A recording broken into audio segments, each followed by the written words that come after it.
Angry Fozzie. Fozzie. Fozzie.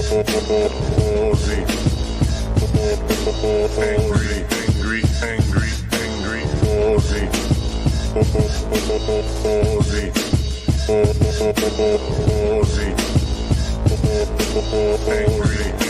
Angry.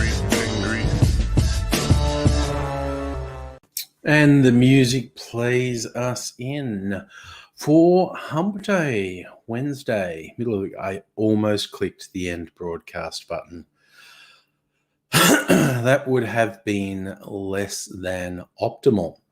I was clicking something else, and at the mouse, I just realized the pointer was hovering right over the end broadcast, and my finger was hovering right over the mouse button.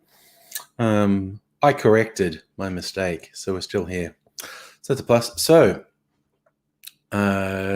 rolling into the second half of another week. Hello to you, Chris. How is the world treating you? This AM for you, I believe it's about 3 a.m. for you. 8 p.m. here. East Coast Australia, people who aren't weird and choose to have daylight saving. That's us. So, yes, that's a thing that's happening. And I made some raspberry vodka today. It's pretty colour, isn't it? What am I going to do with it? I mean, put it in drinks, obviously. So there's that. I don't know why I brought that up. There is that. It was just sitting next to me, so I felt like sharing it. Oh, Shieldsy, you're just scared of fading your curtains with an extra hour of sunlight. It's 1 a.m. for you, Chris. Okay. I lost track of where times is for various people's. I got a grocery delivery. Well, that's always a good day.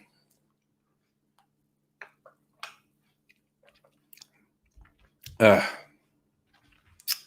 usually because I can go out to shops now. I don't very often, but I can. I mean, I go the most often one is the supermarket, but just shopping is a thing I can do. I don't very often. Might go to the outlet mall this weekend. We get one or two kitchen things. Maybe some barcraft tools. Maybe. I don't think I need any more glassware, even though I've broken a couple glasses. That's a thing that happens, breaking glass. Oh, nice, Chris, you do your vegetarian toasted sandwiches. I, in the past, when I was in an office and they had kitchen stuff, even if it was just a sandwich press, I could use that.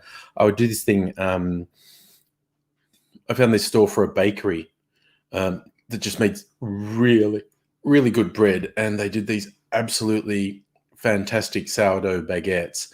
And so I would make the stuff, and I'd make it for breakfast and lunch in the work kitchen. And I'd just it's really simple. There's a couple of veggies. There's onion, capsicum, and mushroom. And one place I went, I had a whole stove and frying pans, which was luxury. But all I needed is a place with a sandwich press. And I could put a bit of baking paper down and put a bit of butter on that so it melts, and then lightly saute the vegetables, and then put them in the baguette and toast that. And people were treating me like I was a fucking master chef, and I was like, it's 3 fucking vegetables. It's 3 vegetables, and I'm sauteing them in butter. It's not that difficult, but people would always go, "Oh my god, that's my." And so she'll say, "Oh, you're going away first time this year. See your mum and dad this weekend. Nice. That's a good thing to do." Chris, you got a place that does fantastic sliced pretzel roll. Nice. This place has it's the Wood Frog Bakery, WOODFROG, Wood Frog. And they do other stuff which I've not really tried. But man, these sourdough baguettes are the fucking best. And because the bread tastes so good, you just put something really simple in it, like the veggies, and yum. Oh, mind you, sometimes if I ran, I might put bacon in, have sausages, do a nice Aussie barbie, and whack it in with sausages in the baguette, or chicken. Done it with chicken too. Basically, it's all good. Got some Mountain Dew this evening because there was a thing. Oh, nice. Chris, up to 700,000 vaccinated in Washington state, nearly a seventh of the population. And you be vaccinated about a month. Look, man, I hope the vaccinations continue and they turn things around. Just worried that the scale of the problem is too big. I'd rather be pleasantly surprised. I'd rather be sitting here going, oh, I think things are still going to be fucked. And then things are great. And I'm like, oh, things weren't fucked. They're great. I would much rather be pleasantly surprised than sit there going, the vaccine's going to fix everything. And then shit actually gets worse because of delays with vaccine rollout, fuckwits refusing to get vaccinated, and sundry other stupid fucking things. But maybe things turn around. Yeah, Shieldsy, I know basically everything Scotty from marketing says about what vaccines we're getting and when turns out to be wrong, given we have basically no community transmission and have, in a very real sense, on a global scale, we've had no community transmission for 6 months, really. I mean, ever since Melbourne came out of that second wave, there have been tiny little outbursts. Even the New South Wales one that looked spooky for a bit turned out to be no biggie, which was, good. And the West Australian government being hyper vigilant because the unexpected case out of quarantine. It looks like that was the only one. Looks like it's completely contained. But, that's how you make sure things are contained. You don't fuck around. We've seen what happens with people who fuck around.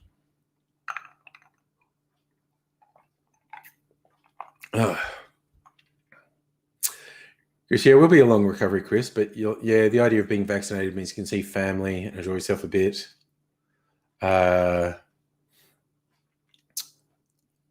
Yes, Chris, I mean, I would like if we all got vaccinated here, but on a global scale, it seems a little bit rude. The number of countries, particularly poorer countries, that are in a more desperate situation than us is, and if we're getting vaccines ahead of them, that's a bit new. But anyway. Was it Chelsea? The one to use in hotter areas might be ready before the overseas ones gets here. Who knows? The Commonwealth Serum Laboratory is gearing up to produce millions of doses of vaccine. So that's actually going to be locally produced, under license from someone we've done a deal with. But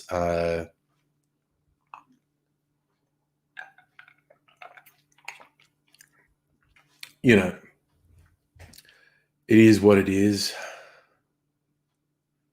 Chris, yes, I get the joke. Should be more American and just want everything now. Probably, I was just thinking a Simpsons joke I liked from one of the later series.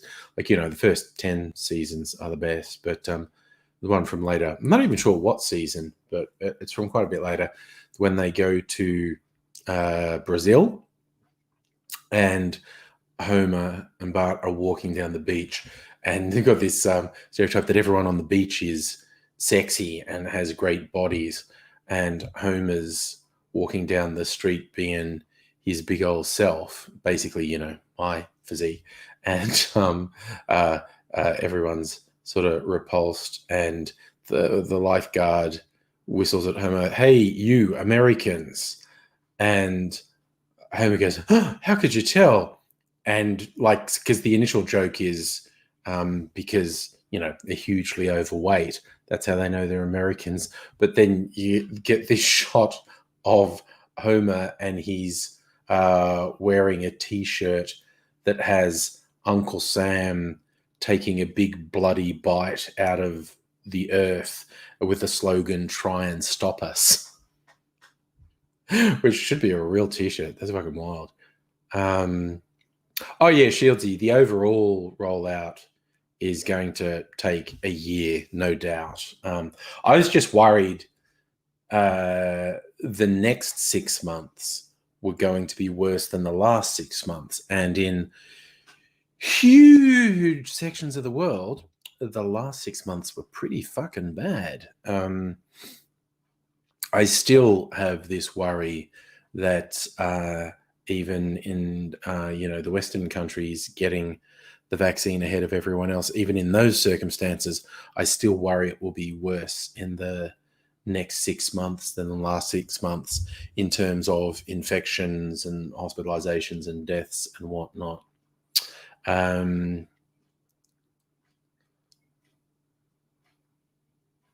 Yeah, well, Chris, I think what the coronavirus is going to become is part of the annual flu vaccination because it is not going to go away. And when you get past the acute stage for us greedy Western countries, can have a more concerted rollout to the poorer countries. But you definitely expect this to just be around because, the various influenza strains go around the world every year and take out a lot of people. Yes, I think the rate of flu vaccination is going to go up. Annual flu vaccinations are going to go up quite a bit. Ooh, Fox, you did an experiment with the blood and sand cocktail. Added some lemon, lime, and bitters. Soft drink works pretty good. Nice. Turn it into a highball. Nice. Or not necessarily a highball, but just the added soft drink is nice. But I mean, lemon, lime, and bitters is good. I mean, I had, what did I do the other night? It was my old-fashioned cocktail from Bar Americano, which I really like. But I just, having poured it, felt like diluting it. And I just put some Cappy soda in it, and wow, it was good. Sometimes putting a soda or tonic or soft drink in an alcoholic beverage will ruin it, or at least make it and other times it works really well. So yes, I did get my flu shot last year, and that was after COVID had started to get serious because I was working from home. But they said, "Hey, go into the office and park here and get a flu vaccination." Obviously not a COVID vaccination, but the annual flu vaccination. And so I thought that seems like a good idea. It was probably no point to it because then after lockdown, I did not interact with humans. Didn't even get a cold last year for the first time in forever, just from not fucking interacting with people. Chris, missing work. Yeah, well, we were talking, having an online staff meeting this morning and realizing they're not even really going to make serious inroads into people going back into the office in the city until March at the earliest. And man, I'm not going back until they force me to, quite honestly. But yeah, we're just realizing that, like, wow, even if we start going back in March, that's a full year that we've been out of the office. We all stopped working in the office in March last year, and a year goes by fucking quick sometimes. And that's wild. The idea that I've been working from home before for a year. It's fucking wild. What's Shieldsy been eating kangaroo meat? I have not tried kangaroo meat for a long time. Last time I tried it, I wasn't really into it. It's really gamey. And of course, some people like that. For those unfamiliar with kangaroo meat, it's a really lean red meat. On the scale of such things, it's actually good for you. And it has a lot of flavor. And in fact, it had too much flavor for me. My tastes have changed. Maybe I'd like more. I've had emu as well. I don't really remember it. When I was up in Darwin, because they have everything. So when I was in Darwin, I had kangaroo and emu and water buffalo and crocodile.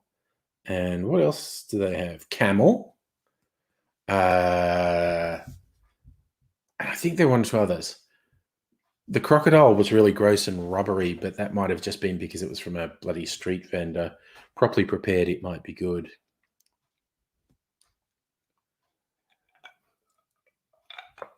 What was it, Shieldsy? Was it a steak? Because, I mean, yeah, in the like supermarket, you can get kangaroo steak or kangaroo mince or kangaroo sausage.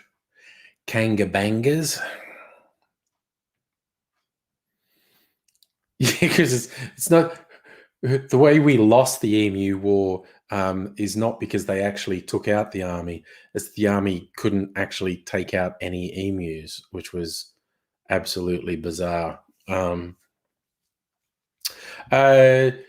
in terms of getting vaccinated before going back into work, that's not the way it's going to work. But because we have no community transmission, and if there's outbreak, we go straight to working from home. But they're currently working on a thing.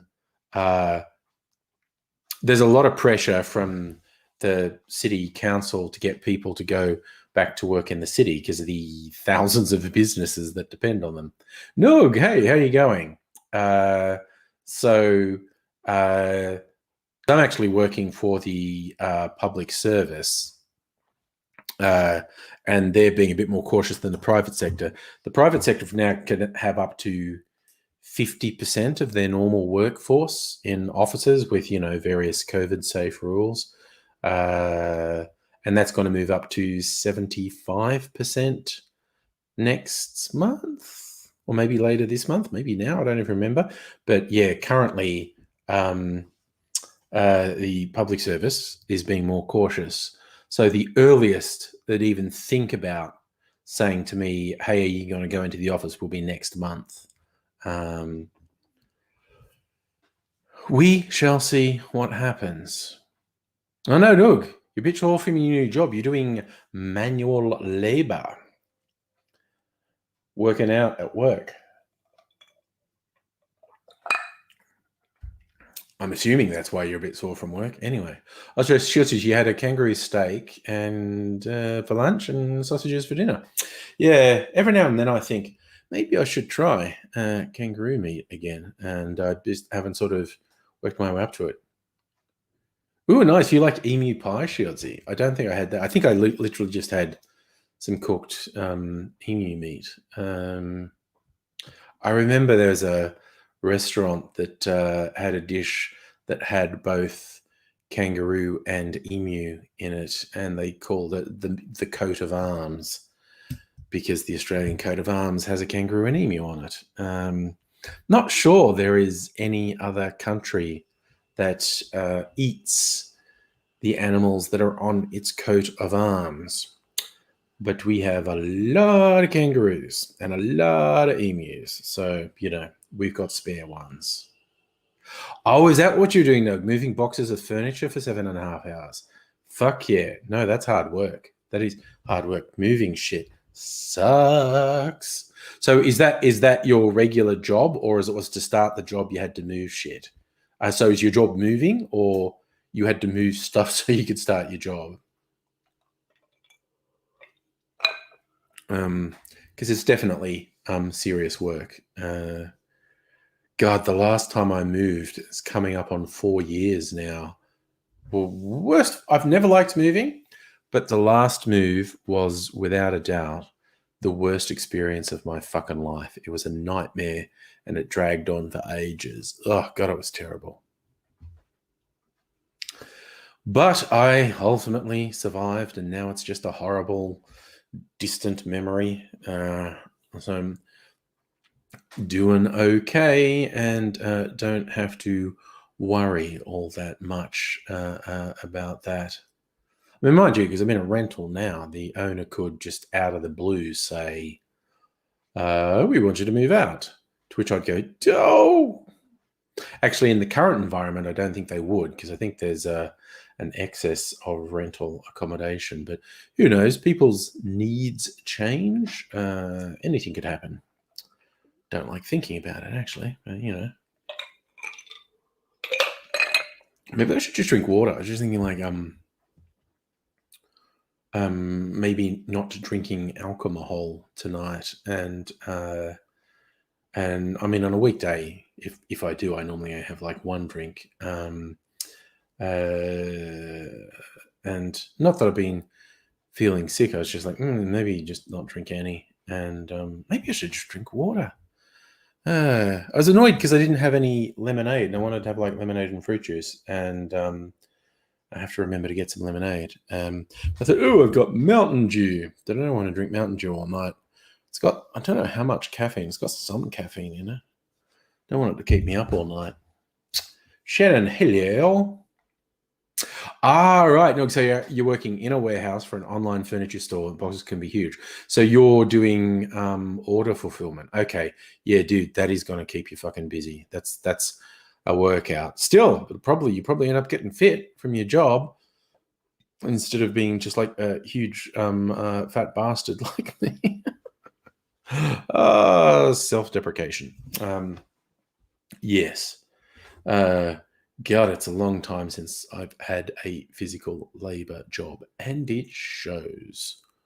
I was going for a walk today, and in the park, this old dude was doing push-ups, and he was doing hard push-ups, and I was like, go for it, old guy. And I say that as a reasonably old guy. From the look of him, I think he was in his 60s, and he was just fucking going for it. I was like, more power you, buddy.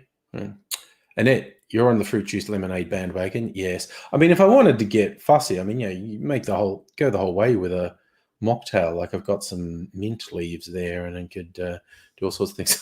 Shane, what do I think about Craig Kelly? Craig Kelly is a fucking piece of shit, and it was hilarious that Plibbers got him to be his fuckwit self in front of all of the media, and finally, after piece of shit Morrison had been fucking dodging responsibility for weeks for what that cunt was spreading on social media, finally Kelly, just being an absolute fucking buffoon in front of the assembled media, was too far, and Morrison finally pulled him into the office for a shut the fuck up talk.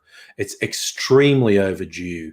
Morrison is a piece of fucking garbage, takes responsibility for nothing. He's shit. He is absolute shit.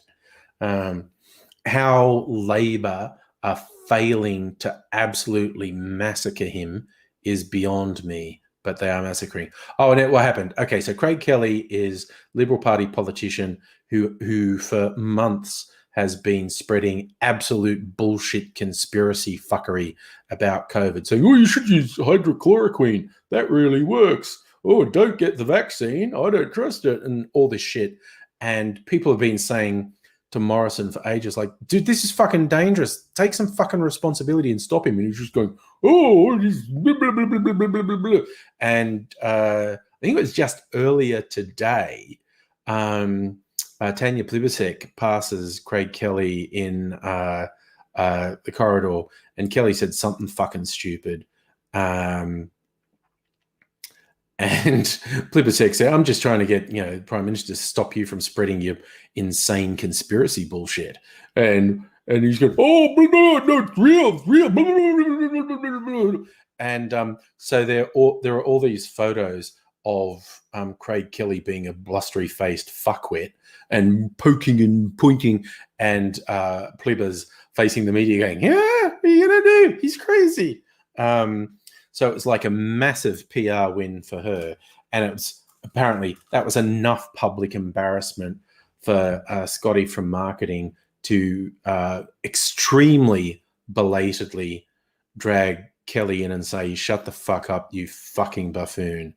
Like even just earlier in the week at the press club, they were putting it to Morrison, you've got to fucking do something about this dickhead. And Morrison's going, he's not my doctor. I don't listen to what he says about medical things. And it's just like, Morrison is so fucking contemptible. Just, ugh. And I'm sure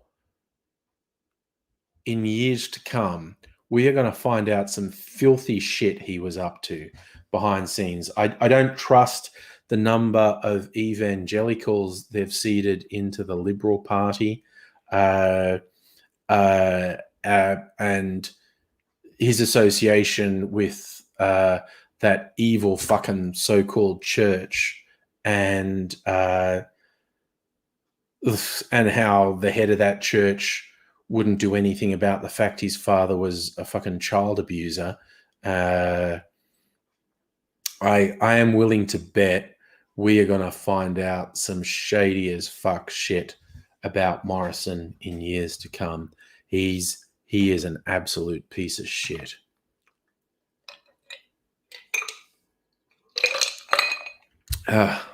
Despise him. He's garbage. Deep breath.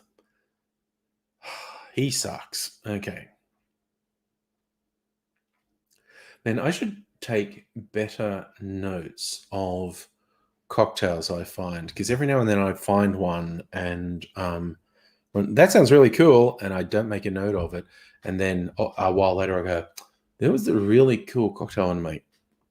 But sometimes I surprise myself and remember them. Now this will be a test, because I found one recently that they talked about making stuff with Coke syrup. So putting Coke on the stove and reducing it down. And of course, I got this, which is like pre-reduced Pepsi Max syrup. So I wouldn't even have to reduce it. And I thought, what was that? And then it was, that's where it was. It was milk clarified. Diffords have a feature on milk clarification.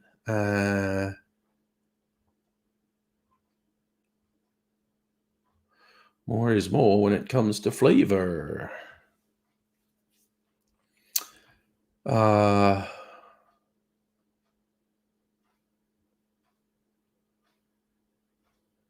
me see.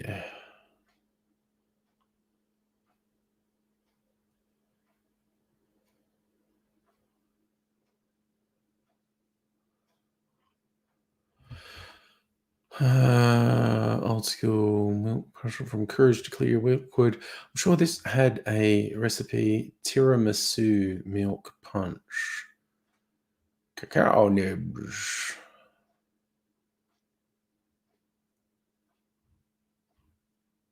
No, maybe it was liquor.com.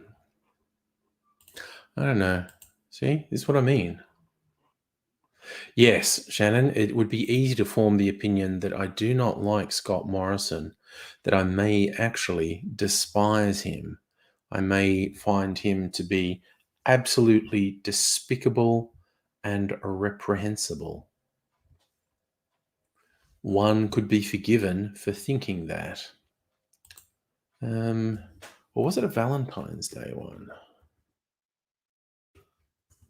Of course, everyone has Valentine's Day. Jesus, this... Okay, the liquor.com website search engine is shit. I put Valentine's Day in, and it says returns no result. And this happened this afternoon. I forget which way. And then I just put Valentine in. And it goes, oh, here's some search result. There's an article called Valentine's Day. There's another article called 11 cocktails to make for Valentine's Day. There's another article called Win Valentine's Day with any of these irresistible. So, duh, their search engine is absolutely shit. The Difford's one is much better. So, was it one of these Valentine's Day one? Bitter Hearts No Better, Rose-Colored Glasses, Hot-Blooded, Tartan Sand, Variation on the Blood and Sand, Romancing the Stone, Snickertini, Cupids, Ruby Hearts, no, Little Kiss, Rose. See, and this is what I get back to. I should fucking write shit down because I am not remembering it. All right. Maybe it was on Difford's. I've had this weird feeling it was Valentine's Day cocktails. Okay. Angel Face, Angel Share, Bacardi Special, Goody Royal, and Dunderstruck. L Loves, Flame of Love, Honey Be Mine, Love Heart, Maiden's Blush, Old Flame, I Love You, Passion Fruit, Remos, Rossini, Sidecar, Submarine, Sweetheart, Valentini, Woo. No, okay. See, I've got to fucking write shit down because I forget it. Hello, Celtic King and Toby, and Aidsy is not joining us today. He's okay. I talked to him today. He's just got some stuff on that he's got to look after, so he won't join us this evening. Oh God, did you look up? Annette, is Kelly saying he's been cancelled? It's like he's a fucking piece of shit. I hope he's cancelled. He's in the pre-selection for the federal election. There is a lot of people in the Liberal Party who want him out, and Scott Morrison has protected him in the past. I hope he fucking loses pre-selection. Or actually, maybe it would be better if he won pre-selection, and he's so fucking shit, you might be able to launch a successful campaign against him and take the seat. Right. See, this is what happens when I don't write shit down. I see something that I like. Every now and then I remember it and I'm able to find it. Other times I don't, and it's truly annoying. Let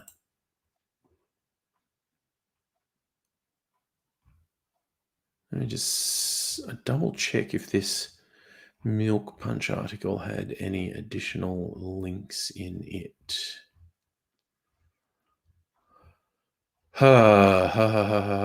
No, it does not. Okay, so maybe it was liquor.com had a Milk Punch article as well. What happens if I put milk in the search because their search engine is so shit? It's the perfect dairy-free milk punch. That is an oh right, yes. No, I've done dairy-free. Yeah. Just needs fat content. Eggnog's great. Spiced rum milk punch. Paloma milk punch. Handheld milk frother. Ooh, lemon bar clarified milk punch.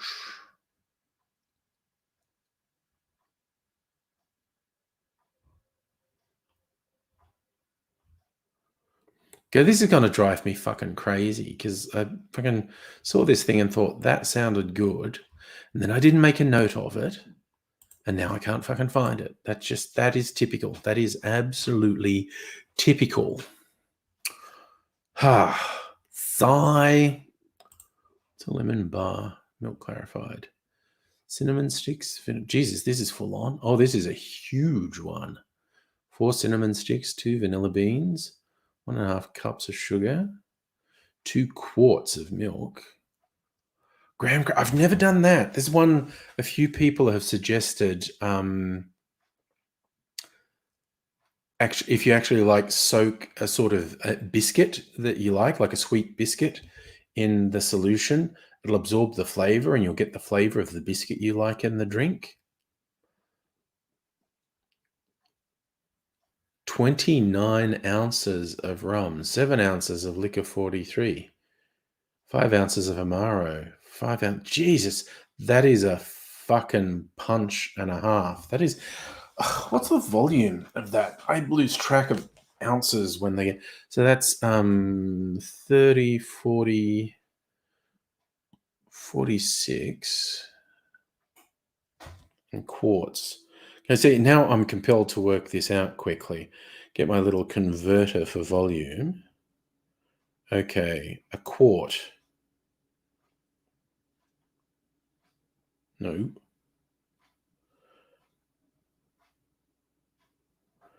Okay, so this says, sorry, 2 quarts. So 2 quarts. God, it's nearly 2 liters. It's nearly 2 liters.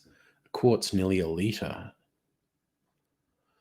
So, how many ounces? Sorry.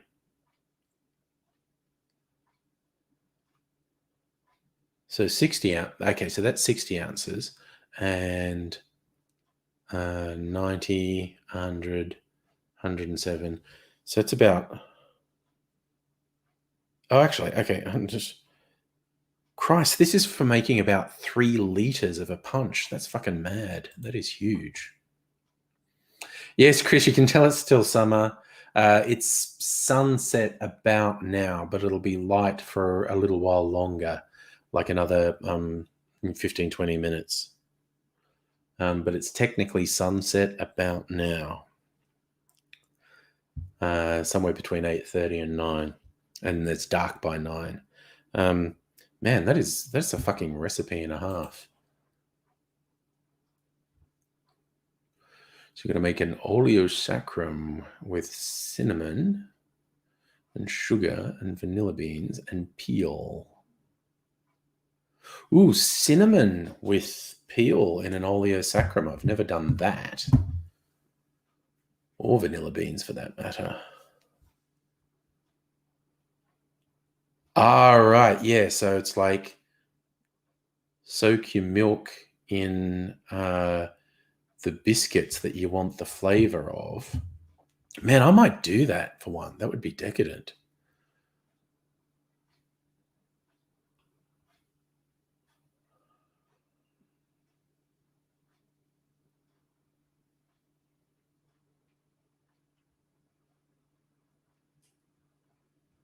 Damn, for 1 or 2 days. Keep the punch chilled.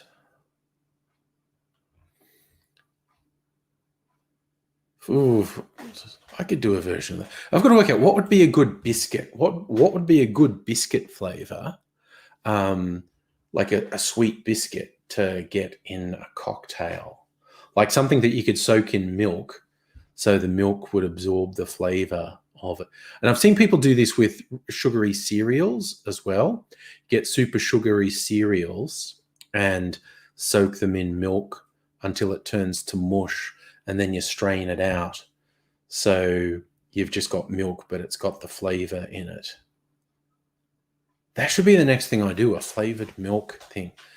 Man, that's a bit of a project, though. Not that I mind projects. You need lemons. Maybe I'll go to the supermarket tomorrow and get some lemons. We do this over the weekend. Make a big Fergan punch.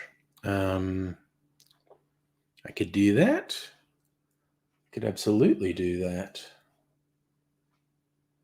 It's tempting. It is very tempting. So what's that? 5 ounces of an Amaro. 5 ounces of... Can't get Batavia Iraq in Australia for some fucking reason. Yeah, if you think Dan's would have everything, why doesn't Dan's have Batavia Iraq? Oh, wow. You're having a snowstorm rambling, Johnny. Almost sunrise for you.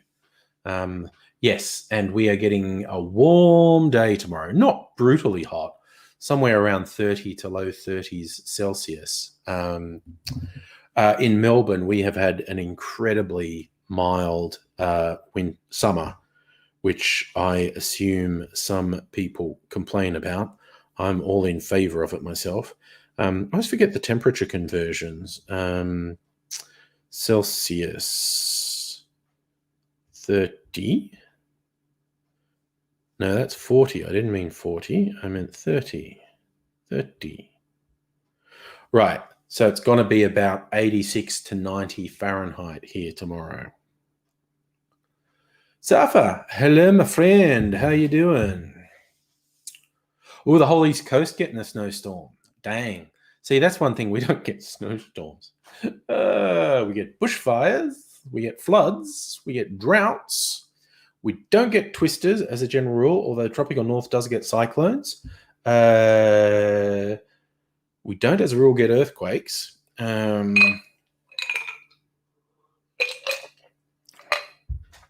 But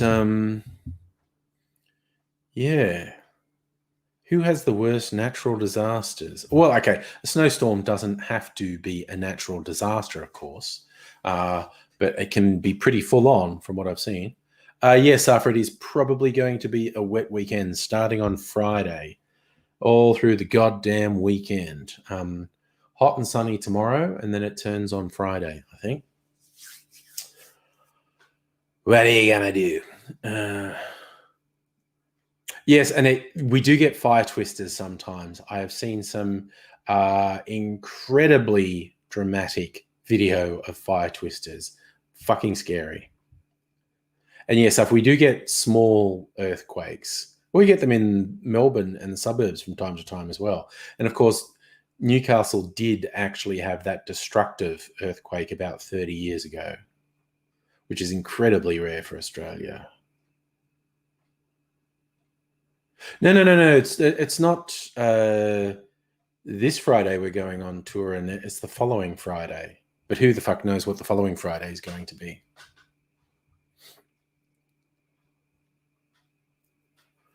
So, Chris, your buddy lives in a hot part of Northern Cali, went from 90s to a foot of snow back to 60s in a week. There you go.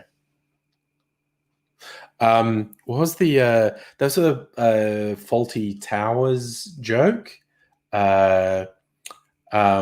When they had Americans stay with them, and they were from California, and Sybil loved them and was talking to them, and Basil comes in and just, oh, Basil, we were just saying California, you know, you could go up to the mountains in the morning and ski and then come back down to the coast for a swim in the ocean in the evening.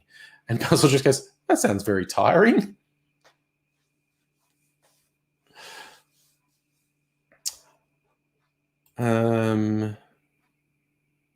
Yes, the 12th is the day to remember, Annette, when we shall do what we do. Okay. See, this other recipe for a milk punch also has biscuits in it. They have ladyfinger biscuits. So I should absolutely do that. And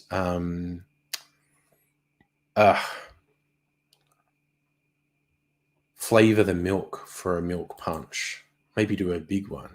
Chris, happy birthday for the 13th. So if you're saying 89% of Melbourne traffic returned to normal. Oh, God, I was driving around the other day and school's back, and I was driving around like the school drop-off time, and it was the worst fucking traffic I'd driven in 12 months. Extremely annoying. And yes, it was normal, which is, I'd forgotten how shitty normal was. Oh, God, the crickets are starting up outside. At least it's not cicadas, but they're pretty fucking noisy crickets. How often do I use CityLink, Safa? Never. I do not have one of the e-tags, so I do not use CityLink.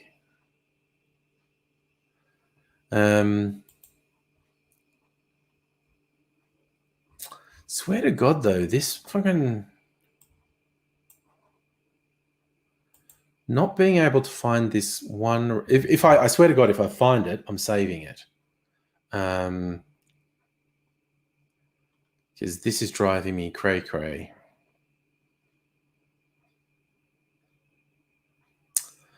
Mezcal Martinez.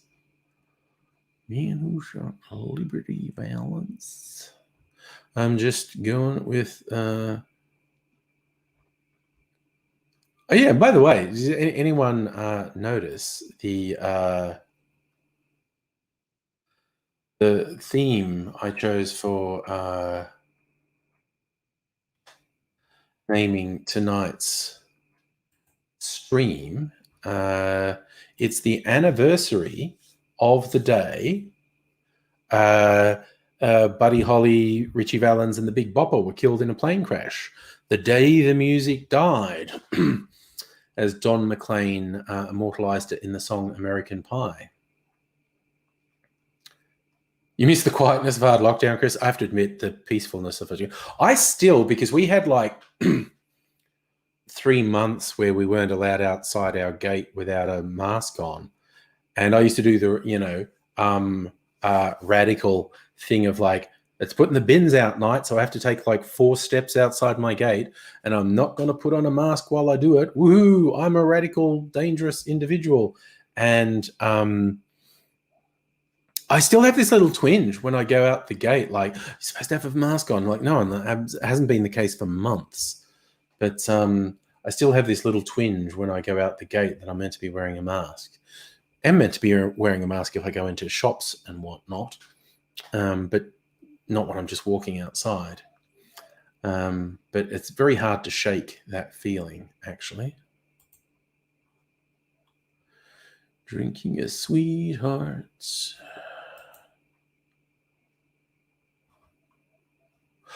Oh, maybe this is it. Let me see. I love when people say a Valentine's Day cocktail. It normally means one of 2 or possibly 3 things. The 2 main things it means is the drink is probably pink or red, because that's like a Valentine's Day color. And the second thing it usually mean is it has some sort of cutesy name. Sometimes the third thing is chocolate. People regard chocolatey drinks as suitable Valentine's drink. But like looking at this big list of Valentine's drink, it's got things like Angel Face, Angel Share, Between the Sheets, Hanky Panky, Love Heart, A Submarine Kiss. So they've got, like I said, they're either pink or red, or they've got a cutesy name. Le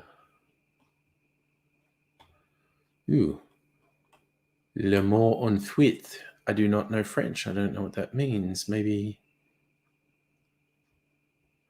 they will tell me if I look it up. Le mot ensuite. Absinthe in a glass, top with water, leave to stand. All right, yeah, absinthe rinse.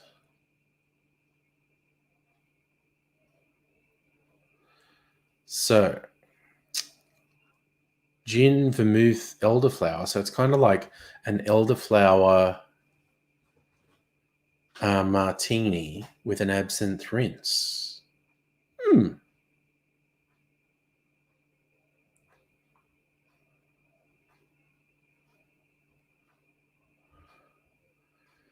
That's an interesting one. Yeah. Who doesn't like an absinthe rinse? I like an absinthe rinse. Oh no, Annette, you sneezed at the bus stop and instantly felt ashamed. I completely empathize with that. Hellion, hello to you, Kirsten. And yes, Saf, we had the shock news that Collingwood Football Club was a hotbed of racism, which was a huge shock. Huge shock. Love Unit PS. That's a great name, isn't it? A Love Unit. That's basically named after genitals.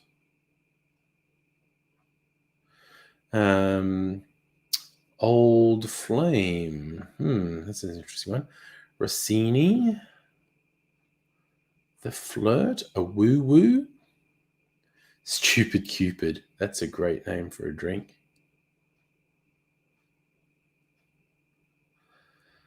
Man, it is frustrating the shit out of me that I sort of found one that I like the sound of and it's completely gone from my head. I don't remember what it was. This one, tequila, apricot brandy, lime juice.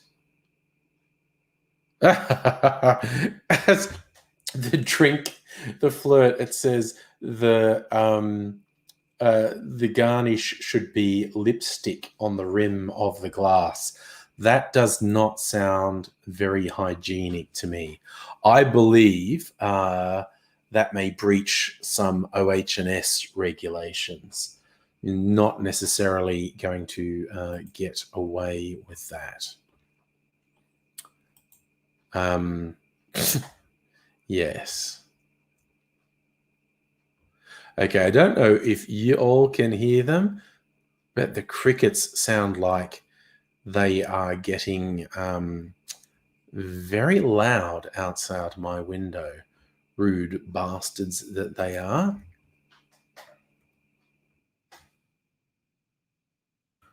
Just realized it might have been on another website that I saw this, which I will check in a minute. Oh, it's this one. Fuck me. I think I stumbled on it. Time to save it.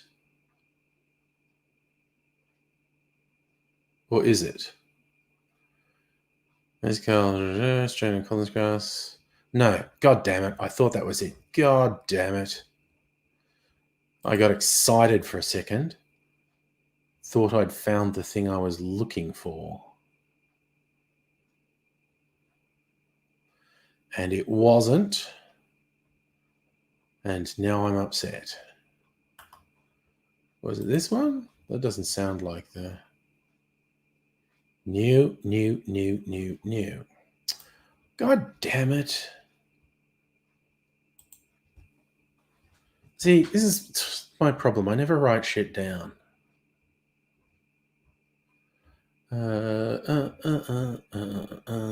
at a hurry. Okay. No, it's not Matahari. It's not Tartan Sand. It's not Romancing the Stone. It's not a Snickertini. Cupid Champagne. Ruby Hearts. Fucking beer cocktails. Gross. And I'm sure there's people who like beer and would like beer cocktails. But I fucking hate beer. So whenever I see a beer cocktail, I'm like, ew, gross.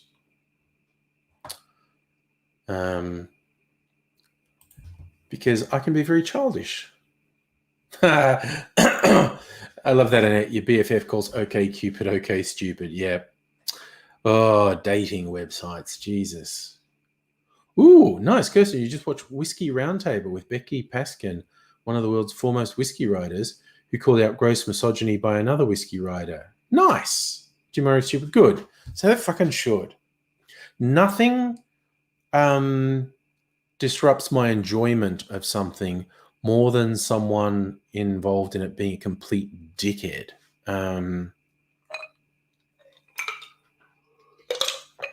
And yes, whiskey is one of those things that seems to encourage misogyny in some men.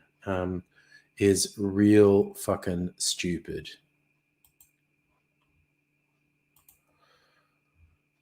Maybe I should just flagellate myself some more about the fact that I can't fucking remember whether... Maybe it was... Look, okay, maybe it was on Punch Drink. Probably wasn't, but it might have been. One more round of fuck Trump with...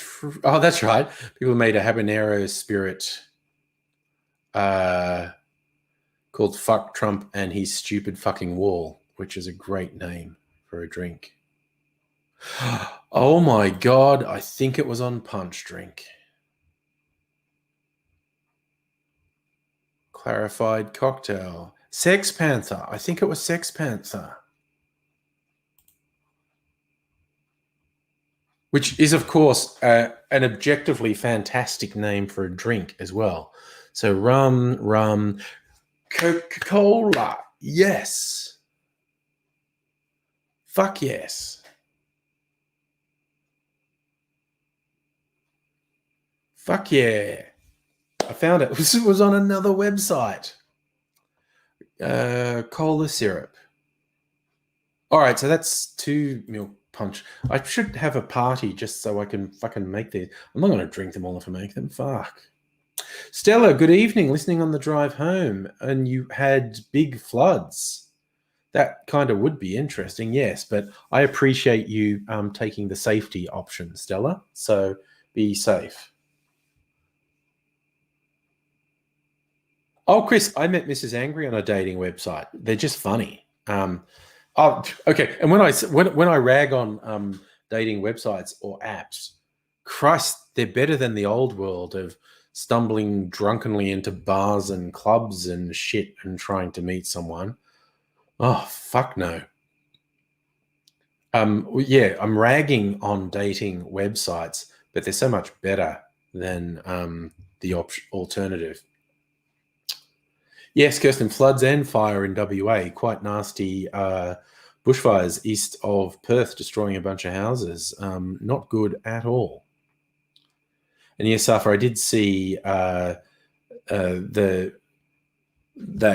possibly more contagious strain that was first identified in the UK being detected in Melbourne hotel quarantine. It's a weird thing that a woman had been in quarantine for a while, and then her husband arrived later and she decided to stay in quarantine an extra 2 weeks. And she tested negative, but she wanted to stay with her husband.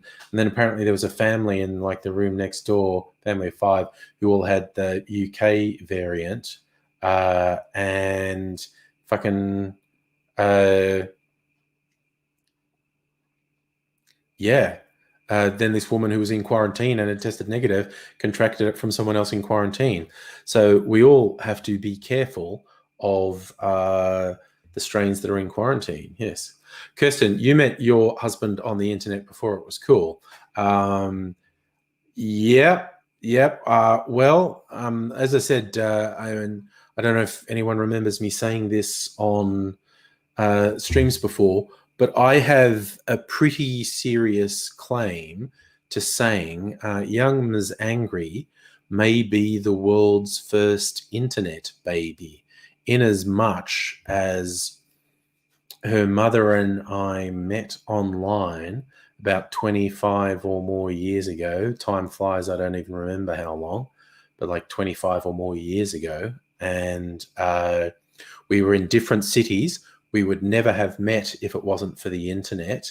And we had a baby. So in that context, there is a pretty solid case that young Ms. Angry could be called the world's first internet baby. So yes, that was internet dating before internet dating existed. We met in an IRC chat room. And she was in Melbourne and I was in Sydney, and we ended up hooking up. I must have been Mr. Smooth on the chat. So yes, that's speaking about doing it before it was cool. So that was like 25, 26 years ago. I still have regular contact with another guy from that chat room, like on Facebook and stuff, and occasional contact with another guy from that chat group. They might be better with dates. They might have kept photos from meetups and stuff and said, no, it was in, it was at least 25 years ago. Yeah, I'll just roughly say 25 years ago. So 95, 96, something like that. Oof, hey, maybe 94, somewhere between 94 and 96 anyway. So yes, I don't know how one would prove that thing about internet baby, mainly because people are prone to lie. And if someone thought it was a claim to fame, they might lie about it, and it would be very difficult to disprove. Oh, yes, Chris, chat rooms were great. One of my periods of being single, MSN chat was a big thing. And I spent a lot of time on there. And yes, this is when I had a girlfriend who lasted for about a year on that, and should not have. It should not have lasted that long. That was not good. But I was on the rebound at the time, and I was a little bit susceptible to manipulation. And she was horrifically manipulative. Quite a fucked person, actually. Just by the by. And I know everyone says that about their ex. I don't go around ragging on my offspring's mother. But yes, this girlfriend I had for about a year, and the only reason I was with her for about a year was because of how horrifically manipulative she was. That was not a good idea to get involved with her. But you know, say la vie. Justin, yes, well pre-Facebook, although Christ, Facebook just had its anniversary.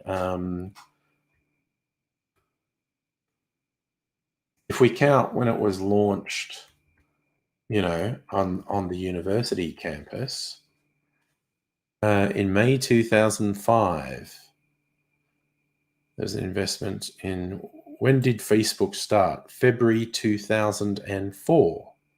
So Facebook just had its, what's that? No, brain 15th? 6th? Oh, God, 17th anniversary. Jesus, maths. I do good at maths. Yes. Annette, I think you're right about manipulative people have the radar for prospective partners on the rebound. And I was very susceptible to, having had a bad breakup and not being in a good way, getting involved with someone, being determined that, well, this one's not going to mess up when I should have ended it before it even got particularly started, quite honestly. All the warning signs were there, and I ignored them all. Then I had to put up with like a year of shit, and before I finally got out.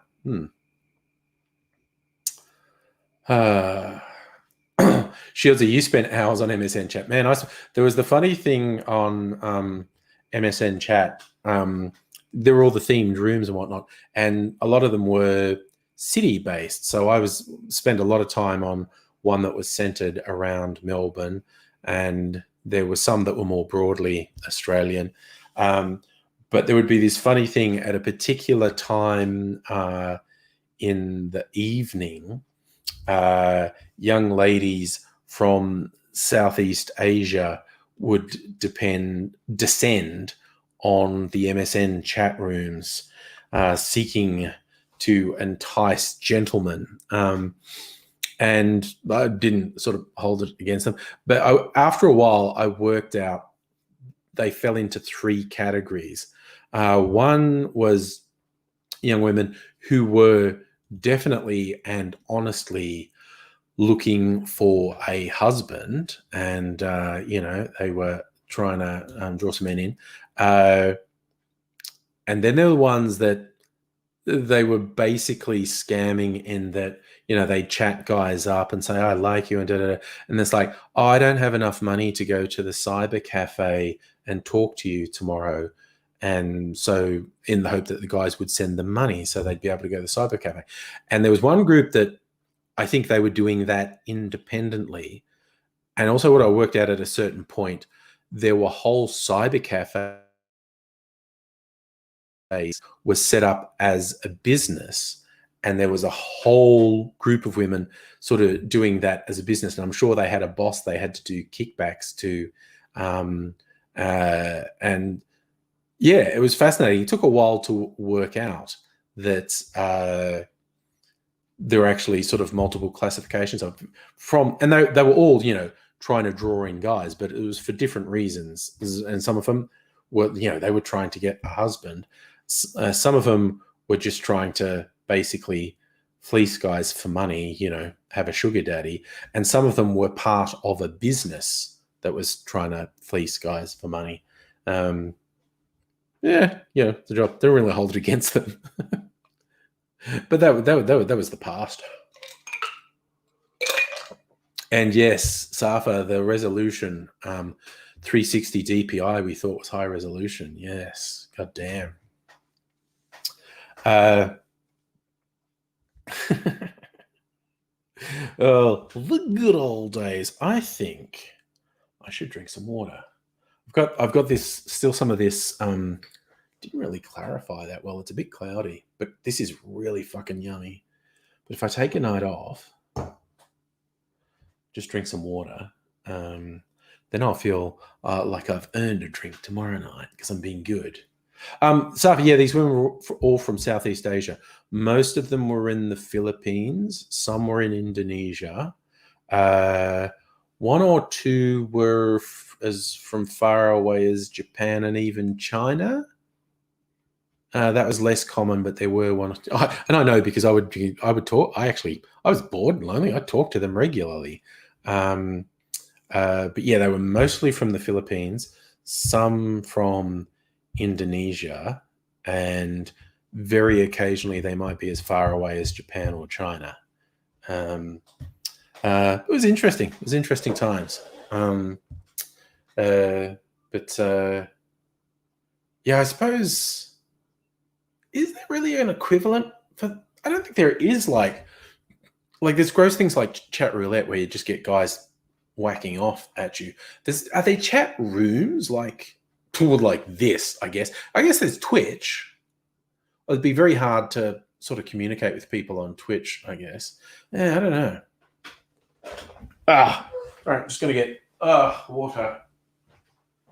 Good. I'm good. I'm gonna drink some water. I'll just keep up dialogue from the other side of the room while I do this. All right. Big old glass of water. I'm going to be Mr. Hydrated. Well, look at this. Young Mazangri got in a baking mood today and made some brioche. She made 2 brioche loaves. We've already eaten one. This is the other. Does it look yummy? Because it's yummy. It's very yummy. That would be for breakfast tomorrow. And some of that, like I pan fried some chicken this evening and had the brioche as a side. It was quite yummy. The sort of saltiness of the chicken and the sweetness of the brioche was really nice. So for their English was very good because they had to communicate by text. If they didn't have good English, they couldn't do anything. So Shieldsy, 31st January 1999, spent 8 hours on Yahoo Chat for New Year's. Well, what have we done the last 2 years is New Year's Eve here till 3 a.m. seen in the West Australian New Year. I think I want another block of ice. Oh, maybe little ice. I like very much iced water. Should have got it from the dispenser. That's a chilled water dispenser there. I wasn't thinking. Wait. Ice. Drop some. Hello. Vanilla ice baby.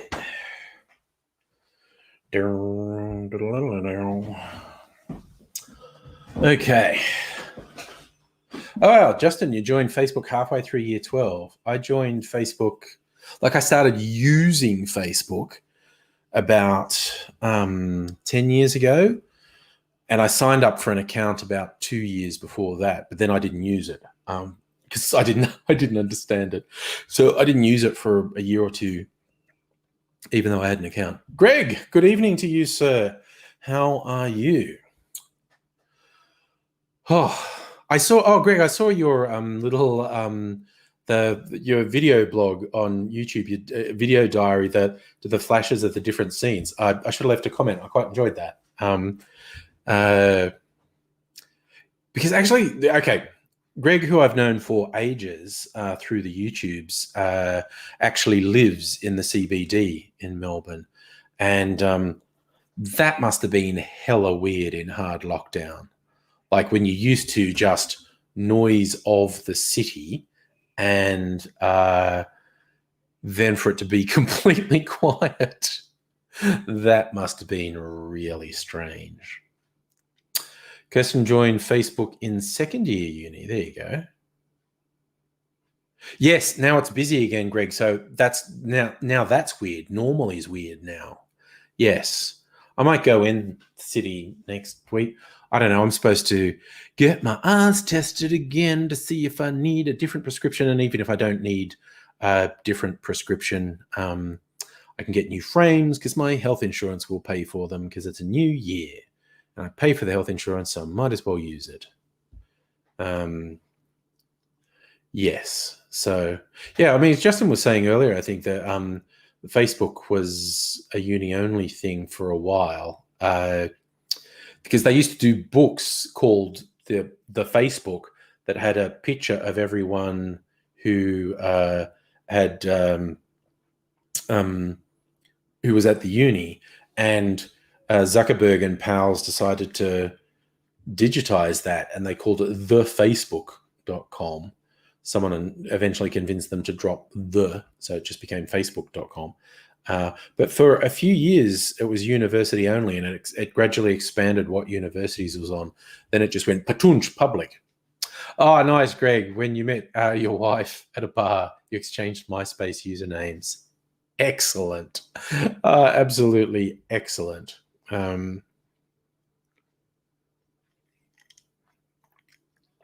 See, I don't think I ever shared my internet nomenclature with people, not since joining. Well, okay, I haven't been dating since I've been Angry Aussie, so it hasn't been a question.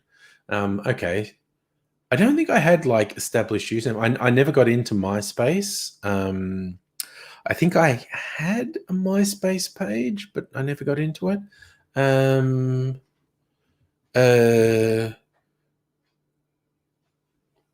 So I got, yeah, YouTube was the first serious like internet persona I had. Well, actually, no, I started the blog several months, 6 months before I started on YouTube. Chris, off to bed. Thanks for dropping in, man. Yep, stay safe. Be cool. So I started the blog as Angry Aussie 6 or 12 months, I don't even remember now, before I started the YouTube channel.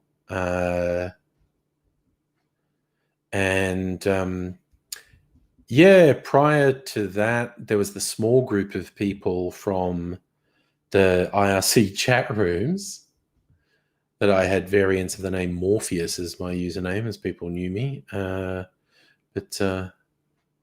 Oh, nice. Kirsten, the reason you respond to husband's message, thought his MSN email was cool. Nice. Oh, Gecko's cooking up gyoza. Yum. Like gyoza. That sounds like a really weird early morning snack. Have you been working all night or just staying up all night?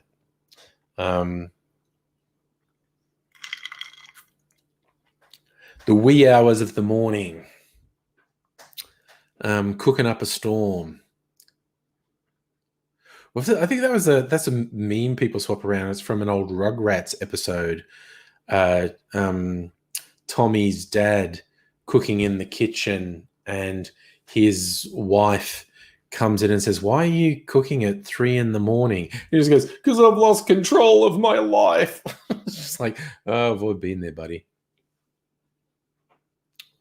Justin, where did the idea of Angry Aussie came from? Okay, so the story is, okay, I had decided I wanted to try doing stand-up comedy, and I was going to start a blog to develop material. And when I thought I had enough material from the blog, I'd try live stand-up. And what I was worried about is like, oh, dude, you never follow through on anything. You start and then you just like let it go away.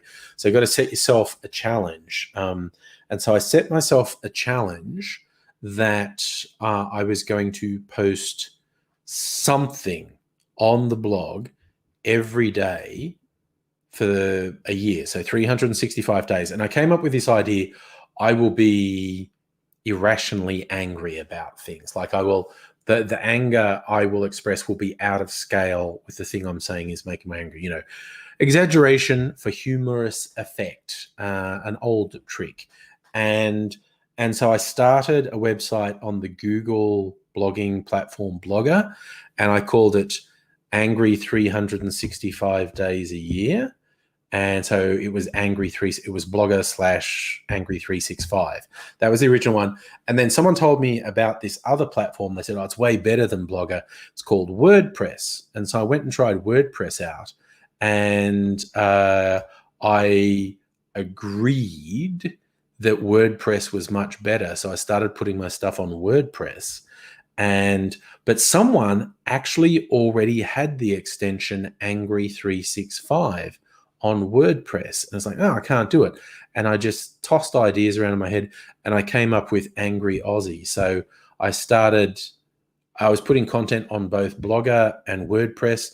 WordPress had more traffic and I ended up getting a bit of traction, very semi-viral, 1 or 2 posts, but I got a bit of a readership and I wasn't getting the traction on Blogger. So I gave up on Blogger. So I stopped being Angry365 and I became Angry Aussie. And then I developed the material for a few more months and started the YouTube channel. So that's the story of how I became Angry Aussie. Kind of intentional and kind of not. Gecko, I never used LiveJournal. I was aware of LiveJournal, but I never used it. And yeah, Gecko, yeah, just do something. Do it at regular intervals is a great way to get better at it. And yes, the thing that's keeping me interested at the moment is doing these live streams and doing my cocktail videos, ideally 3 a week. Sometimes circumstances mean I only do 2 a week. But I've got this week's 3 ready and I already know what I'm doing next week. I've got a theme. It was always going to be Valentine's Day cocktails. And of all the ones online, I settled on a couple and I got 3 that kind of tell a story, and I like the sound of them. So they're going to tell a story. The first one is called Dunderstruck. It's like a play on words for thunderstruck. Apparently, the description dundery, it refers to pot still rums. Some people say they're funky. Apparently, a slightly archaic term for them is dundery.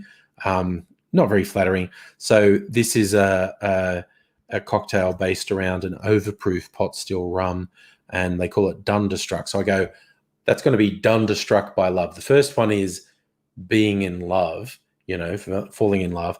And the second one is called Hot-Blooded, because that's the very passionate period of the relationship. And the third one is called Bitter Hearts Know Better. It's like when things go wrong. So kind of like that I found these ones that I could make a story out of. And also, rather than when people go and make Valentine's Day cocktails and they want them pink or red, it's like vodka and cranberry. That's always what people put in them. And these are all very different. The Dunderstruck one is rum. The what do we call it? The Hot-Blooded is whiskey and chili liqueur, and Bitter Hearts is built around gin. So it's much more interesting than just being vodka and something red, which is what everyone tends to do. So that's going to, next week's theme is Valentine's. relationship cocktails. So this keeps me interested doing this. So while we're here, what went live tonight? The Banana Rack went live tonight, and on Friday the Pisco Sour goes up. The Overstrength. Yes, Safa, I get that single people don't like Valentine's Day. That's why I've included the one called Bitter Hearts Know Better. If you're sick of all this Valentine and romance thing, rounding out with Bitter Hearts Know Better, and that's the one for you.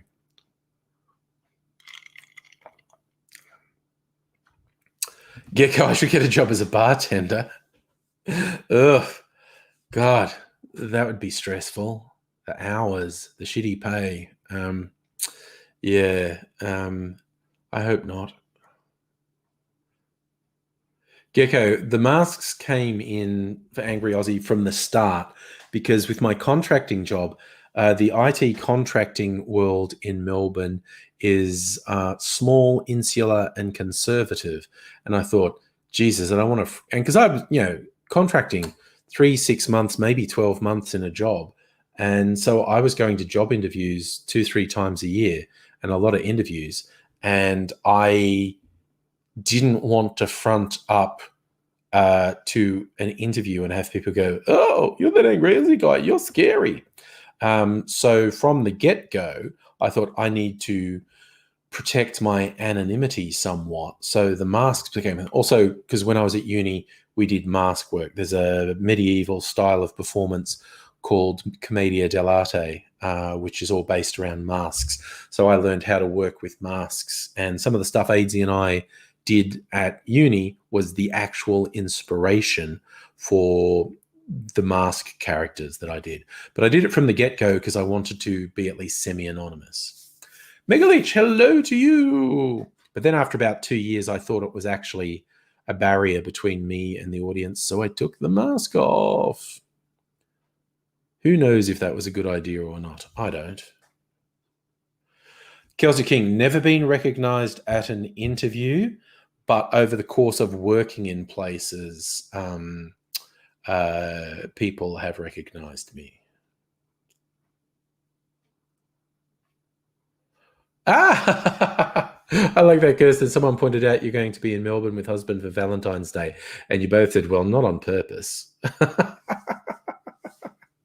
Yes, not the Greek-style ones, Gecko, that are as tall as you. No, this is Commedia dell'arte is half masks, where your mouth, and it's incredible how much a mask is brought to life if the human mouth is visible. And that's a thing I learned at uni. So that's what I did for YouTube. So there you go. My uni wasn't a waste of time.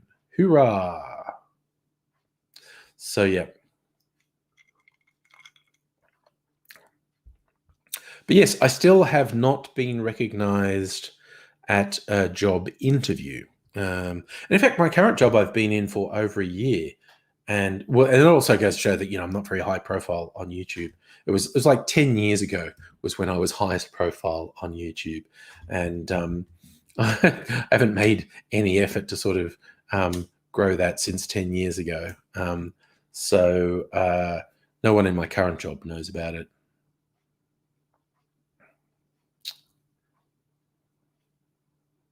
Celtic King, no one's had a go at me at work because of the videos. Normally they've liked them. The funniest way someone brought it up, I'd been working with this guy for a while, and I'd just done a video where I went, remember when Vegemite did that variant and they came up, some cokehead in their marketing department came up with the idea of calling it iSnack 2.0. And I did this video where I ranted about how fucking stupid that was. And I thought, because Vegemite's got nothing to do with technology, so don't use technology terms, you fucking idiots. But second, the people who came up with this and approved it were all fucking morons because they mixed up two incompatible things. Instead of calling the thing iSnack 2.0, it should have either just been called iSnack, which would have been stupid enough, or Vegemite 2.0, but not iSnack 2.0 because there was no iSnack 1.0. And the way they mashed that up really aggravated me. And so I made this video where I did a huge fucking rant about how fucking stupid this was. Anyway, I go the next week at work, this guy I've been working with on a couple of things, and I caught up with him to talk about stuff. And I'm going, oh, blah, with this and blah. And he goes, yep, that's all well and good, Andrew. But what I want to know is, why did you get so worked up over Vegemite? And I just cracked up laughing because that meant he'd seen the Vegemite video. But yes. Yeah, Justin, it would have been weird if I had a boss who came into chat because he was a fan. That never actually. But yeah, in another workplace, there was a couple people who knew, and then there was someone else, a young lady who she was in a slightly different area and was friendly. And one day I just worked in, and she just shouts and goes, "You!" And I'm like, "What? You? Why didn't you tell me about that YouTube stuff you've been to?" And she's shouting this in the office, and I'm walking over to her going, "Hey now, Hannah, inside voices. We don't necessarily have to tell everyone." But yes. Gecko, you got a couple-month contract for desk-side IT support. Another local contractor. Turns out the other guy was also furry, going online asking, "Hey, are you also?" Excellent. Yeah. It's a small world sometimes. But that's very cool. God, speaking about things that can make people have a weird attitude towards you at work, but yes, when you're part of any sort of subcultures, like Annette was talking about gothy stuff. Can you imagine if you sort of went to town in all your goth gear at goth nightclubs on the weekend, and and then you went dressed up as a normie for a job interview, and someone recognized you from full-on goth pictures they'd seen online. I'd be like, "Oh, wow, you look different." Or if you're subscribed, I think the modern day one would be if you subscribe to someone's OnlyFans and they came into an interview and you look different with your clothes on.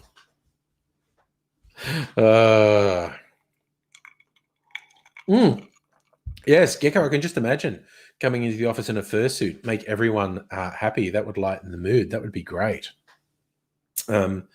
Yeah, it's only weird people who find it weird, and that's weird in not a good way, just overly straight-laced and uptight, because I don't really regard weird as an insult, but sometimes it's the most useful descriptor I can think of.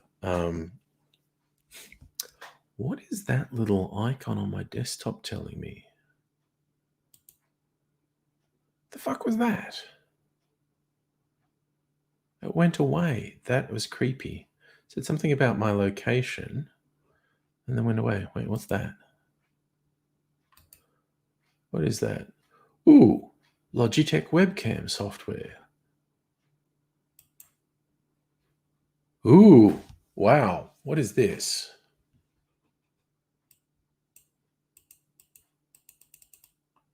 That's nothing. That's not doing anything.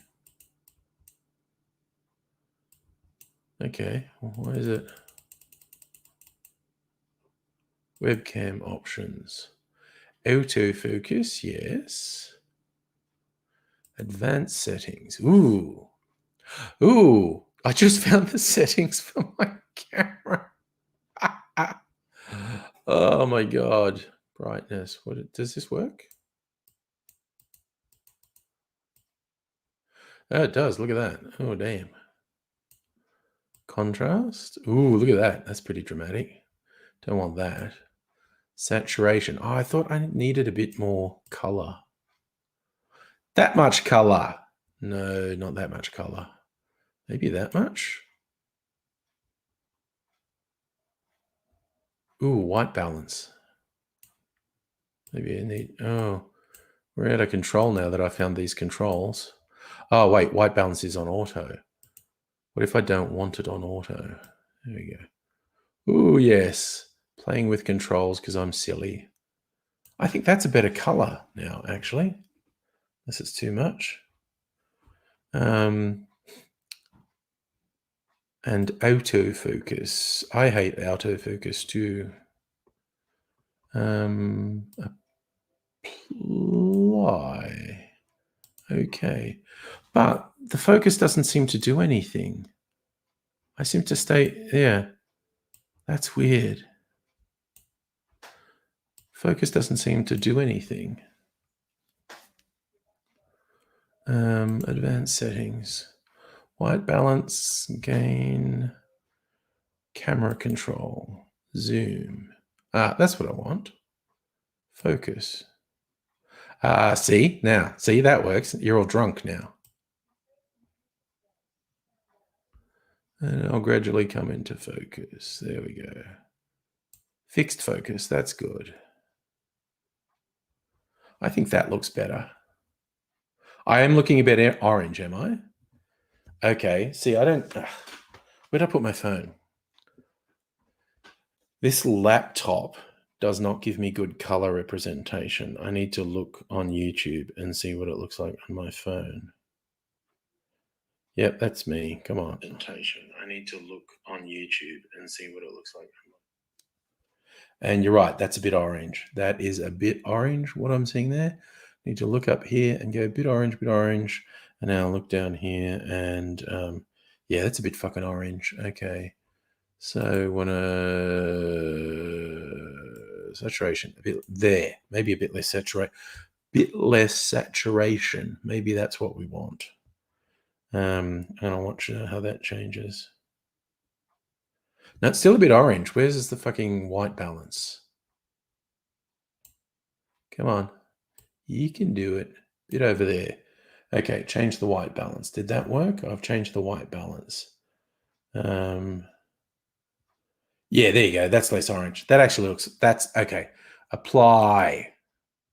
Okay, save.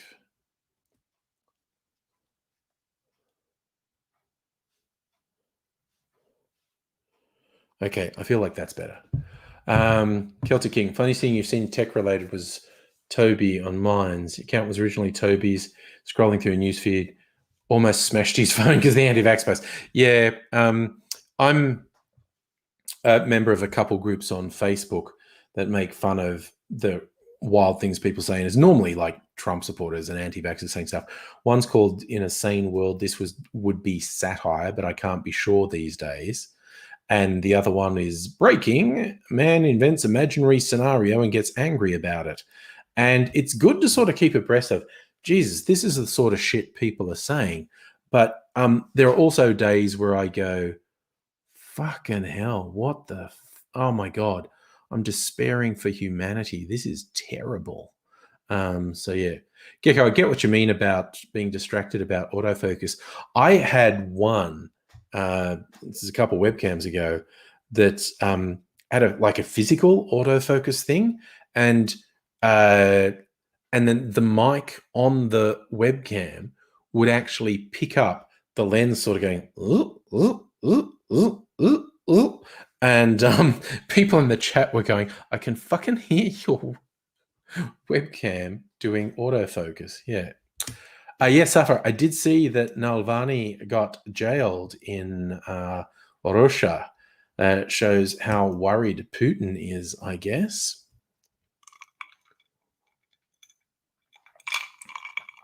Well, we'll see where that goes. Gecko, it might have been you who said it, actually. You're right, actually.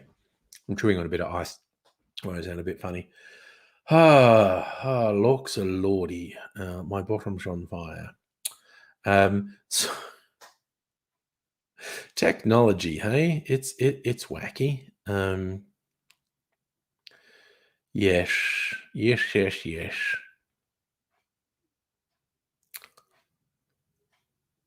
Well, Gek, I suppose jailed or poisoned is what we expected to happen to Navalny because he did seem to pose somewhat of a threat to Putin, and Putin does not like that sort of thing. All right. Oh, I'm gonna. No, I'm gonna take a picture of my screen like a fucking boomer. I could just go to a web browser on my phone and ooh, I wonder if that's true. I just saw an announcement on who the next Doctor Who's going to be. Guy who was in that Death in Paradise. But now there's a different one saying Drag Race UK star Tia Kofi up for being the next Doctor. Because they haven't pissed off the reactionaries enough.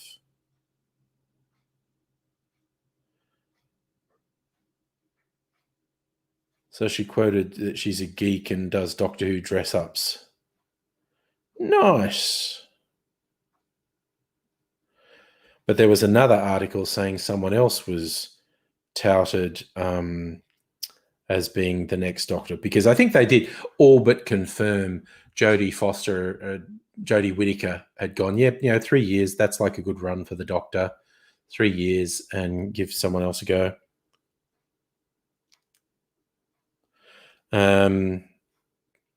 Right, so I was actually looking up Punch Drink on my browser. So I'll do a screenshot, not a photo of a laptop screen, because I'm not a fucking boomer, honestly.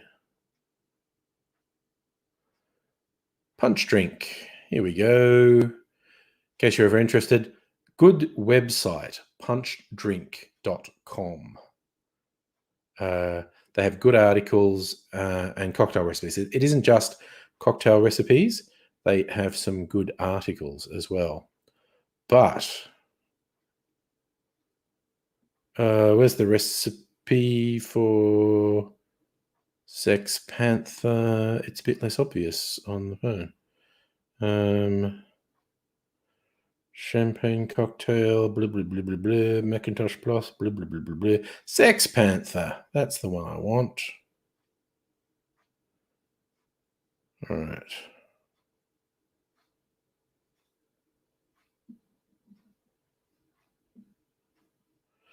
No, fucking why did you do that?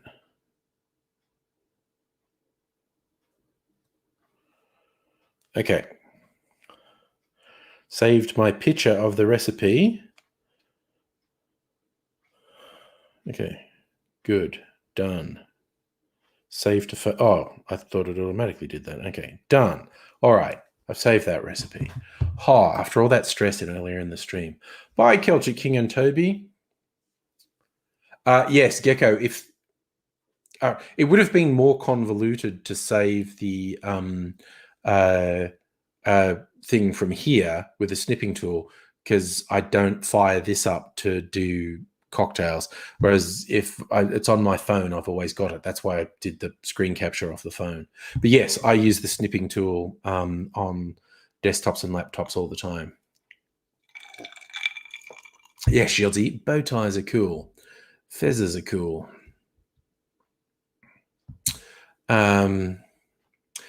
Yes, Shieldsy, okay, taking a photo may have been faster, but I'm not a fucking boomer. So I'm getting a proper one. So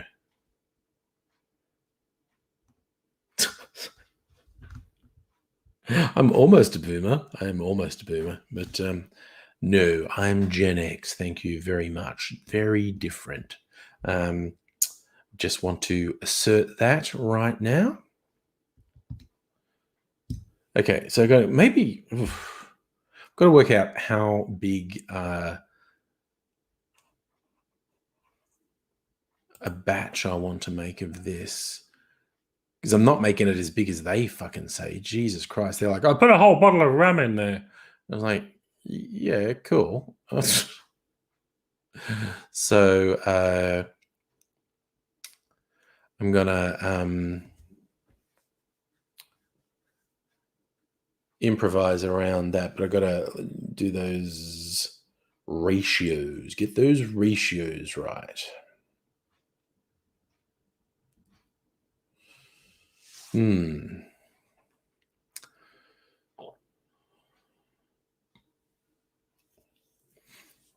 Such a weird way to make the clarification process. I mean, it would work, but it's weird. She'll use your phone in Bunnings to take photos of barcode numbers. Why do you want the barcodes?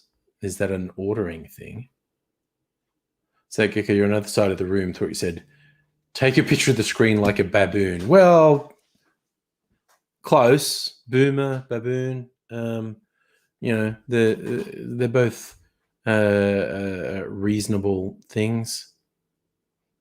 Does anyone else find it? I mean, I find it embarrassing. It's the first time I've noticed where the controls for this webcam is, and I've been using it for a month or something. It's just because it wasn't super obvious like the other webcam. So I just kind of went, oh, it is what it is. But the controls were there all along. Ah, well. Here's me making fun of boomers while doing dumb shit like that. What am I gonna do, eh? Phone cameras are freaking awesome. Like, so useful for so many different things. Not even like, useful stuff. Gecko, like apps that will scan barcodes, bring up product reviews, price comparisons, etc. And there's features where you can measure things with your phone camera. You can sort of go like that, and it'll give you measurements of things, which is pretty wild. Looking forward to the augmented reality future where you get a picture of a particular product, like a lounge or a TV or whatever, and then you say, I want to see what it looks like in this room, and you then look through your phone and go, okay, and put it here, and then you get a really good impression of, how big would that TV actually look on your wall, or how would that lounge look in your lounge room, or what would that carpet look like in that room.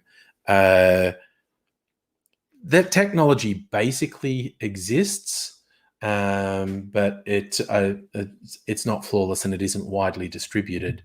And of course, the trade-off for that would always be your phone knowing that you're comparing TVs and lounges and shit.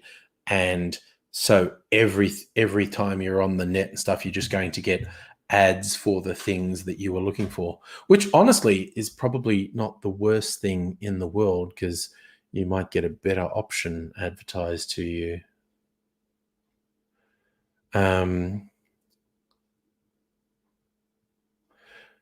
Gecko, there's Google Lens. I'm not sure what that does. I know Apple has a bunch of equivalents. Kirsten, you do that when you're buying glassware at Chef's Hat. Take photos because they never know barcodes. Yeah.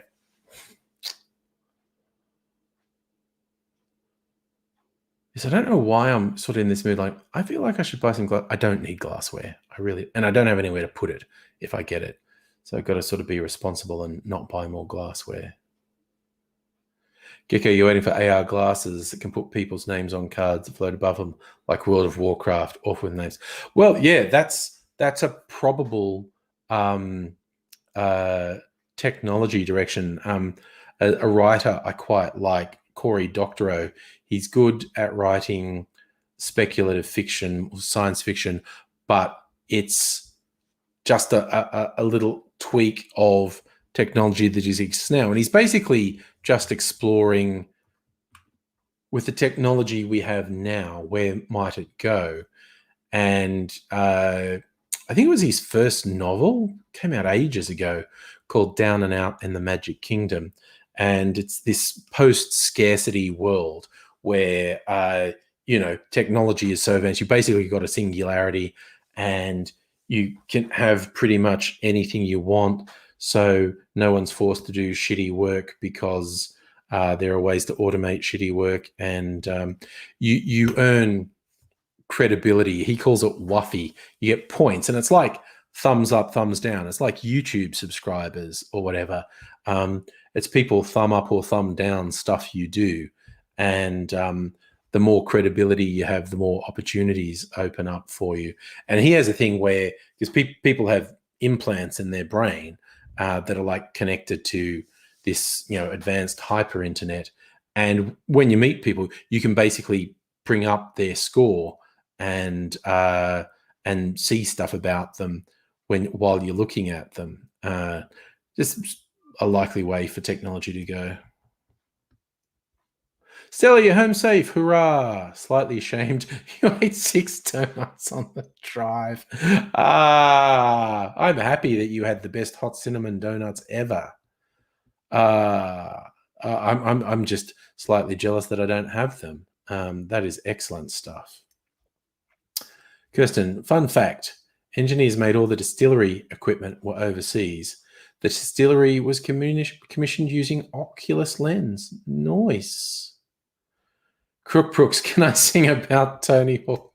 You know what? I think I could. I think Tony Hawk is really funny because he's become really self-deprecating over the years. Stuff he puts on social media, like it's kind of demeaning. Like he's like going through an airport and someone goes, "Ah, you look kind of like Tony Hawk." And he goes, "Oh, really? People say that." He goes, "Oh, wonder what he's doing now." Tony Hawk goes, This is what I'm doing now?" Apparently that happens to him reasonably often. People say, "You look like Tony Hawk." And then he tries to tell them, "I am Tony Hawk." And they're like, "No, you're not." It's just like, oh, that just sounds so weird.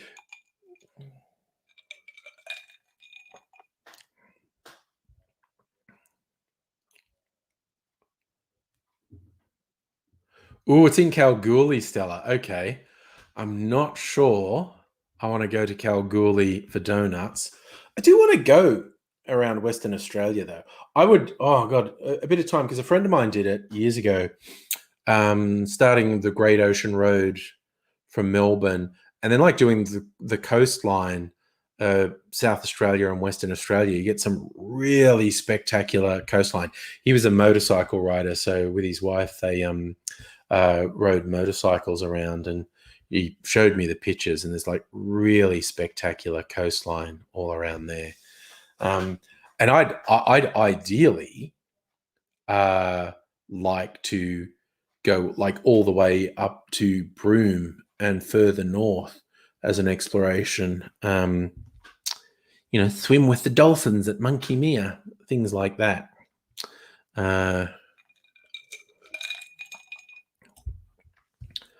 Because rather spectacular coastline, and it's not travelled anywhere near as much as the East Coast is.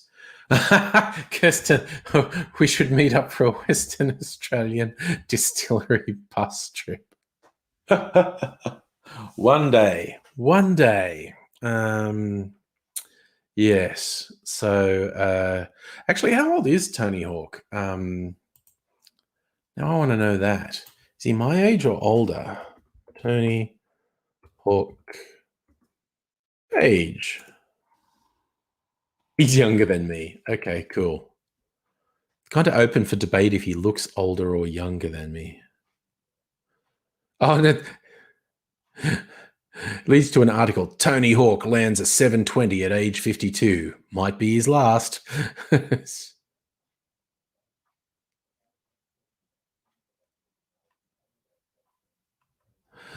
Oh, dear. I don't know. All the stuff I've seen about Tony Hawk, he comes across as pretty cool. Thoroughly prepared to find out something about him that's awful. But yeah.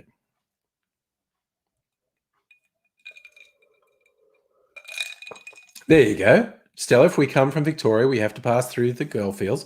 So we'll drop in for tour and donuts. Well, when it happens, it happens.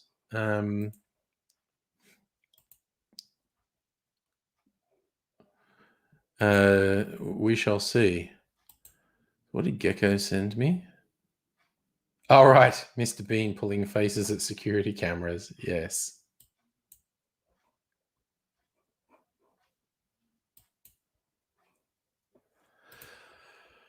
But yes, that is a very nebulous thing, but the thing I'd kind of like to do at one point, because it would be fun to just do the whole coast and explore bits of Western Australia. And you could do stuff that's kind of interesting and kind of boring, like see the stromatolites, the most primitive living things on the planet, weird prehistoric formations that actually exist in Western Australia and one other place in the world, I think. They're not much to look at. It's just that conceptually, they're prehistoric. And I don't, okay, because I've brought them up, I should describe a stromatolite.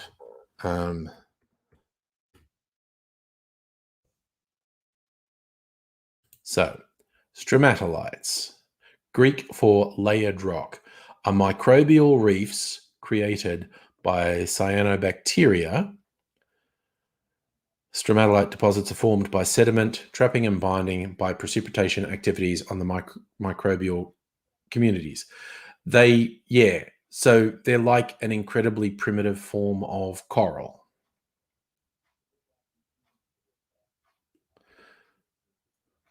And here's the what are stromatolites? Why are they important? Real significance of stromatolites: they're the earliest fossil evidence of life on Earth. Oh my God, they are the earliest fossil evidence of life on Earth. That is freaky. Literally the oldest life form we know about. And they're still around in Western Australia. So you think the stromatolites should be protected, and I wouldn't take that personally if you needed a permit to go and see them. I know there used to be walkways and stuff. Charlie, hello. Nice to see you. Hope you've been keeping well.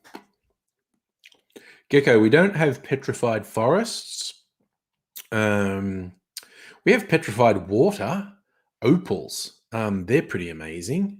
And we have limestone caves. We don't have petrified forests, though. We have some fossils, and yep, pretty sure we don't have petrified forests.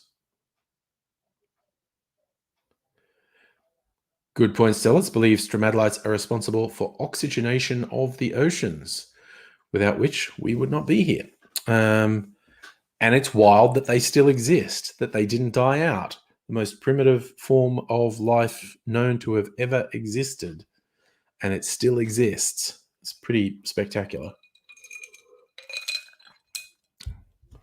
But it's not a flashy tourist thing, but conceptually, it's pretty goddamn amazing. So that's the thing. Right. I was thinking, was that page open? The flirt? Oh yeah, that's the cocktail that they think you should garnish with lipstick on the rim. Wrong. That is so wrong. You absolutely should not do that. That is just no. That is not a thing that should happen. Charlie, hello, I must be going. Yes, it is actually bedtime, basically. See ya, thanks for dropping in and saying hi. That's quite nice. Thank you. So, but yes, I am also going soon-ish. Been chatting at you all night. Come back tomorrow night. Should do Angry Bunch. No one really mentioned it tonight, but I think tomorrow night, and definitely Friday night. We shall see what we see. So, one Stella, there's an argument that stromatolites aren't actually alive, but the ones in Shark Bay are still growing. Plenty of fossilized ones, but they're the only ones still alive. Yes. Robot Man Greg says there's a petrified forest in Portland. That is news to me. I want to find out about it. Petrified forest Oh, look, there's one in Cape Bridgewater, Victoria. In Portland, that's it. It auto-completed. God damn, I did not know that. The Petrified Forest. Visit Portland. That's down the coast. Seriously, is that a forest? It just looks like rocks. Area is called the Petrified Forest from an early theory that advancing sand engulfed an ancient forest of coastal trees, petrifying for them all time. Actually, the formation is a collection of hollow tubes of limestone called solution pipes, eroded by meter. Okay, so it isn't a real petrified forest. The Portland Petrified Forest is not a real petrified forest. It is a limestone formation that people thought might have been a petrified forest, but it isn't.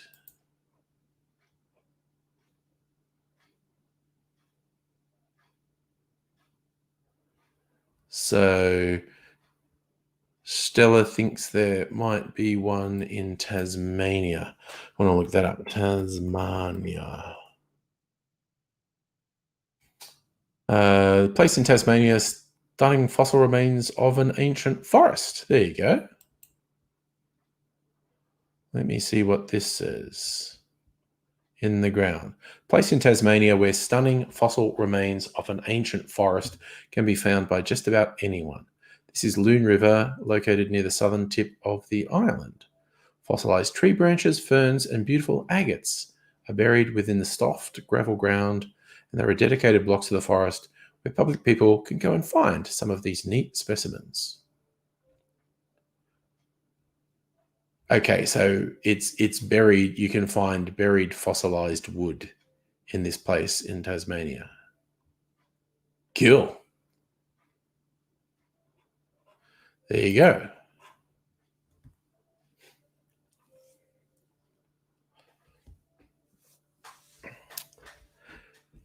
Yes, it just looks like rocks. Well, I want a petrified forest to look like trees. Thank you very much. And yes, the Portland Petrified Forest is not actually petrified forest. It's limestone. But yes, there's a place in Tasmania where you can easily find fossilized remains of a thing. There you go. There you go. Learning. And we're always doing nerdy science shit, which I like as well. And tonight's flavor of nerdy science shit was stromatolites and petrified forests. So that's good just for variety. I like the fact that we had that for variety. So excellent stuff.